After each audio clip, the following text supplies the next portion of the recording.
নমস্কার বন্ধুরা, আমি আজকে একটা একদম সিম্পল রান্না করছি।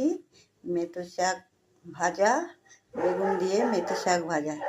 দেখুন, মেথি শাকগুলোকে ধুয়ে আমি কুচিয়ে নিয়েছি, আর বেগুনটাকে কেটে আমি নুন হলুদ মাখিয়ে এটাকে তেলে ভেজে নিয়েছি। সেই তেলের মধ্যে আমি লঙ্কা কটা ছিঁড়ে দিয়েছি, এটাকে ভেজে রাখবো। এটা শুধু মুখে শাক ভাজা দিয়ে ভাত মেখে এটা মুখে কামড়ে কামড়ে খাবো লঙ্কা ভাজাটা। লঙ্কা ভাজাটা আমার হয়ে গেছে। এই তেলটার মধ্যেই আমি এখন শাকটা দেব। দেখুন, আমি শাকটা দিয়ে দিয়েছি তেলে। এর মধ্যে আমি একটু হলুদ আর নুন দিয়ে দিলাম, দিয়ে এটাকে এখন শাকটাকে একটু ভাজবো। তারপরে এর মধ্যে বেগুনটাকে আমি ভেজে দেবো। তাহলে খুব সহজ একটা সোজা মেথি শাক ভাজা।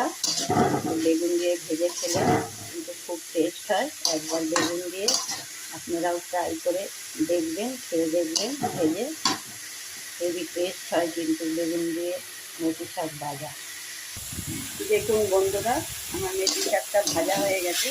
মেথি শাক কিন্তু বেশি ভাজবে না, তাহলে পেটও হয়ে যায়। এটা আমি এই অবধি রাখবো, একদম ভাজা ভাজা করবো না। এর মধ্যেই আমি বেগুনগুলো দিয়ে দেবো। বেগুনগুলো দিয়ে আমি ভেজে দেবো। দেখুন, আমি বেগুনগুলো দিয়ে শাকটার মধ্যে ঘেটে দিয়েছি। শাক ভাজাটা আমার হয়ে গেছে। এটা এইভাবে একবার ভাজবেন, দেখবেন খেয়ে খুব কিন্তু টেস্ট হয়। মেথি শাক বেগুন দিয়ে ভাজা খুব সিম্পল একটা রান্না, এটা সবাই করতে পারবে। দেখুন, মেথি শাক ভাজাটা আমার কমপ্লিট হয়েছে। একবার বানাবেন, খেতে খুব টেস্ট হয়। এই তো শীতের সিজনেই পাওয়া যায় মেথি শাক, গরমকালে পাওয়া যায় না। শীতকালেই খেতে টেস্ট মেথি শাক।